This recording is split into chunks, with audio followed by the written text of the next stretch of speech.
ശരിക്കും എനിക്ക് തോന്നുന്നു ഏറ്റവും കൂടുതൽ നെഗറ്റീവ്സ് ഒരുപാട് പേർക്ക് ലൈഫ് ലോങ് നെഗറ്റീവ് ഉണ്ടാക്കിയ ഒരു സീസണും കൂടിയാണ്. അത് വരും അതില്.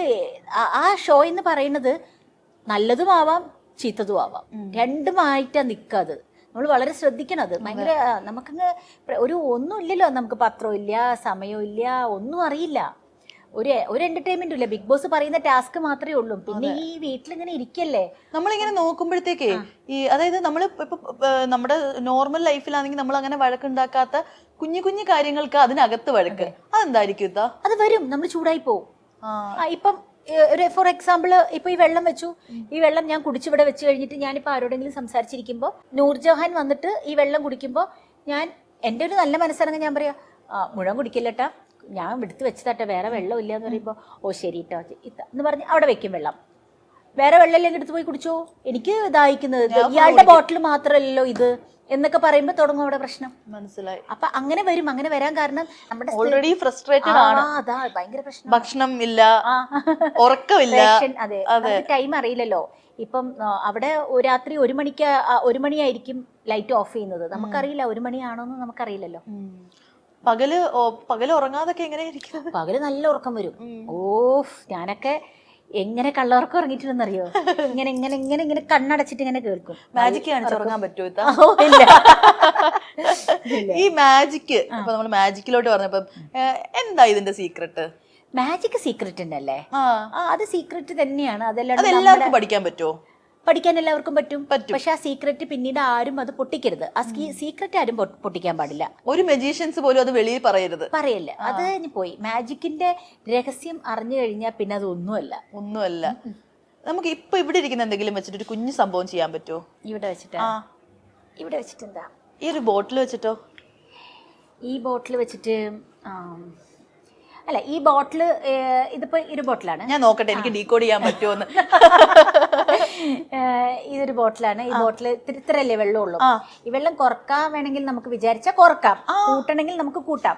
പക്ഷെ വേണ്ട, ഈ ബോട്ടിൽ നിന്ന് നമുക്ക് എന്തെങ്കിലും പ്രൊഡക്റ്റ് ചെയ്യിപ്പിക്കാം. ഇതിന്റെ അകത്തുനിന്നോ അല്ലെങ്കിൽ ഇതിന്റെ സൈഡിൽ നിന്നോ എവിടെന്നെങ്കിലും നമുക്ക് എന്തെങ്കിലും വസ്തു നമുക്ക് എടുക്കാം.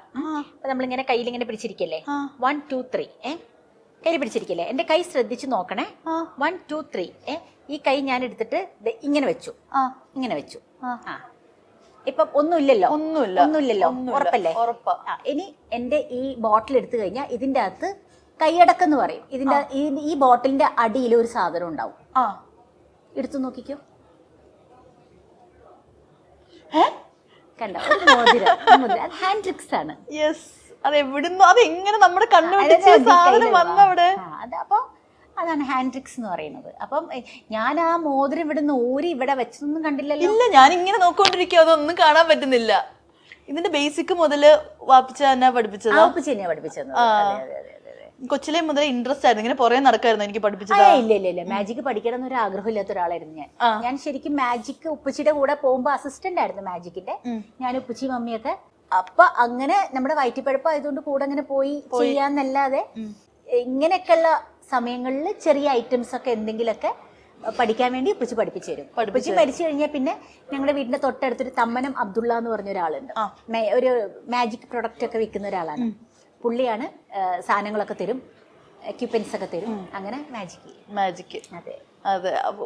ഉപ്പച്ചിയുടെ ഒരു നഷ്ടം എന്ന് പറഞ്ഞു കഴിഞ്ഞാല് അത് ഭയങ്കര ഒരു സംഭവം തന്നെ ആയിരിക്കും അല്ലേ? തീർച്ചയായിട്ടും തീരാ നഷ്ടമല്ലേ അതൊക്കെ. ഉപ്പാമാര് പോവാന്ന് പറഞ്ഞാൽ തീരാ നഷ്ടമല്ലേ. പിന്നെ നിങ്ങൾ രണ്ടാളും അല്ലേ? പിന്നീടുള്ള ലൈഫ് എങ്ങനെയായിരുന്നു? പിന്നെ ലൈഫ് എനിക്കൊരു ജോലി ഉണ്ടല്ലോ. എന്നുവെച്ചാൽ ഉപ്പച്ചി ജീവിച്ചിരിക്കുമ്പോ തന്നെ ഞാൻ ഉണ്ട്. ഉപ്പച്ചി മരിക്കുമ്പോൾ ഞാൻ കാര്യസ്ഥൻ കഴിഞ്ഞു. കാര്യസ്ഥൻ എന്ന മൂവി കഴിഞ്ഞു. അതിന്റെ ഒരു റീ എൻട്രി മൂവിയാണ് ശരിക്കും മലയാളത്തില്. അത് കഴിഞ്ഞപ്പോഴാണ് ഞാൻ കുറെ പടങ്ങൾ ചെയ്തു തുടങ്ങിയത്. അപ്പൊ പിന്നെ കുഴപ്പമില്ലാത്ത രീതിയിൽ പടങ്ങൾ കിട്ടി തുടങ്ങി എനിക്ക്. പിന്നെ സിസ്റ്റർ ഉണ്ട് എനിക്ക്, അത് അവള് തൊടുപുഴ സെറ്റിലാണ്. സെഫ്നി എന്നാ പേര്, സെഫ്നി ഖാൻ. നല്ല വെറൈറ്റി പേരുകൾ. അതുപോലെ ഇപ്പൊ നമ്മള് മൂവിയുടെ കാര്യം പറഞ്ഞു.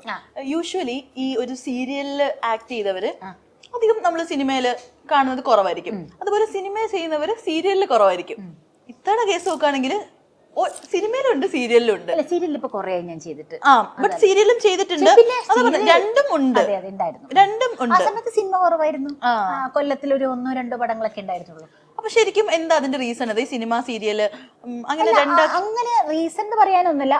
ആ കാലത്ത് പിന്നെ എനിക്ക് പറ്റിയ ക്യാരക്ടർ ഉണ്ടായിട്ടുണ്ടാവില്ല. കാരണം അത്ര ഒരു ക്യാരക്ടർ റോൾ ചെയ്യാൻ മാത്രമുള്ള ഒരു സൈസൊന്നും അന്ന് ഇല്ലായിരുന്നു ഞാൻ. ഒരു ചേച്ചി, ഒരു ചേട്ടത്തിയമ്മ. എന്നാലും അതിൻ്റെ അകത്ത് വീണ്ടും ചില വീട്ടുകാര്യങ്ങൾ എന്ന് പറഞ്ഞ മൂവിയിലാണ് പിന്നെ ചേട്ടത്തിയമ്മയായിട്ട് ചെയ്തത്. ജയറാമേട്ടന്റെ ചേട്ടത്തിയമ്മ, ലോഹിദാസിന്റെ പടം, സത്യനന്ദിക്കാടിന്റെ മൂവി. പിന്നൊന്നും അങ്ങനത്തെ ക്യാരക്ടർ റോളുകൾ എനിക്ക് കിട്ടിയില്ലായിരുന്നു. അതുകൊണ്ടാണ്, വേറൊന്നുമല്ല. പിന്നെ കാര്യസ്ഥൻ കഴിഞ്ഞപ്പോൾ ആ കാര്യസ്ഥൻ ഹിറ്റ് ആയപ്പോഴാണ് കുറേ മൂവീസ് അങ്ങനെ. പിന്നെ നമ്മൾക്ക് തെസ്നി ഈ റോള് തെസ്നി ചെയ്താൽ നന്നാവും എന്ന് പറഞ്ഞിട്ട് ചിലവർ വിളിച്ചിട്ടാണ് ചില സിനിമകൾ ഞാൻ ചെയ്തത്. അങ്ങനെ അത് പിന്നെ ഇപ്പം നോക്കുന്നത് എന്താന്ന് വെച്ചാൽ ഇപ്പൊ സീരിയൽ ഞങ്ങൾ ചെയ്ത കാലത്തെ പോലത്തെ സീരിയലല്ല ഇപ്പൊ സീരിയൽ ശരിക്കും തെലുങ്ക് തമിഴ് സ്റ്റൈലായി മാറി.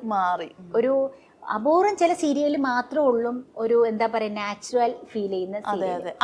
അത്തരത്തിലുള്ള സീരിയൽസ് ശരിക്കും പറഞ്ഞാൽ നിങ്ങൾ മിസ് ചെയ്യുന്നുണ്ടോ? മിസ് ചെയ്യുന്നുണ്ട്, പക്ഷേ ഓരോ ട്രെൻഡിനൊത്ത് മാറണം നമ്മള്.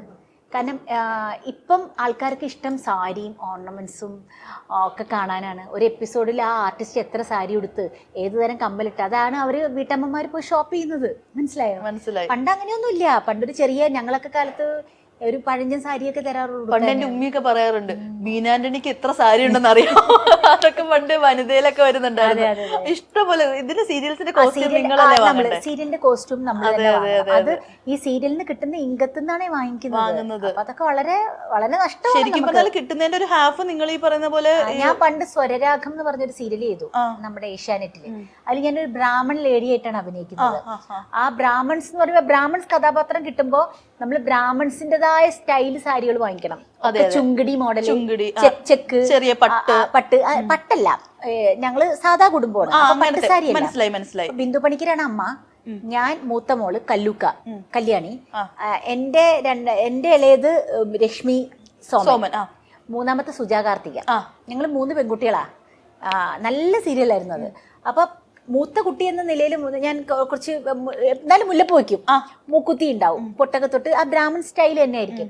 എന്നിട്ട് ഞാൻ ബ്രോഡ്വേ ബ്രാഹ്മൺസിന്റെ കടകളിൽ പോയിട്ട് ഓരോ ഷെഡ്യൂളും 5ഉം 10ഉം സാരി വെച്ചെടുക്കും, വാങ്ങും. പിന്നെ റിപ്പീറ്റ് ചെയ്യാൻ പറ്റില്ലല്ലോ. പിന്നെ അത് സീരിയലൊക്കെ കഴിഞ്ഞപ്പോ പിന്നെ എലിമമാർക്കൊക്കെ കൊടുത്തു സാരി. അപ്പൊ കിട്ടുന്നതിന്റെ കൂടുതലും ഇങ്ങനെ അങ്ങ് പോകും. ഇപ്പോഴും അങ്ങനെ തന്നെയാണ് സീരിയലുകളുടെ കാര്യം. നമ്മള് കോസ്റ്റ്യൂമിലും ഒക്കെ കൂടുതലും ഓർണമെന്റ്സ് ഒക്കെ. പക്ഷെ അന്ന് നമ്മുടെ സമയത്ത് ഓർണമെന്റ്സ് ഒക്കെ കുറവായിരുന്നു. അന്നത്തെ ഇതില് അത്ര ഗ്ലോഡി ആയിട്ട് അഭിനയിക്കുക. മേക്കപ്പും അപ്പം ഇവര് തന്നെ ചെയ്യണോ? ആ മേക്കപ്പ് ഇവര് തന്നെ ചെയ്യണം. അത് ആവശ്യമാണ് ഇപ്പം. അതായത് ചില തെലുങ്ക് സീരിയലിന്റെ പതിപ്പായിരിക്കും ചിലപ്പം മലയാളത്തിൽ വരുന്നത്. അപ്പൊ ആ തെലുങ്ക് സീരിയലിൽ അവരെങ്ങനെ ഒരുങ്ങുന്നുവോ അത് തന്നെയായിരിക്കും മലയാളത്തിലും നമ്മൾ ചെയ്യേണ്ടത്. അതുകൊണ്ടാണ് അങ്ങനെ വരുന്നത്.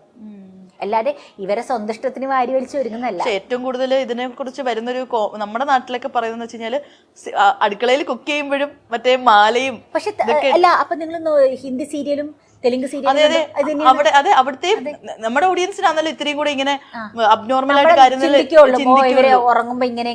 പക്ഷെ അല്ല, നമ്മുടെ ചാനൽ പറയുന്നത് അങ്ങനെയാണ്.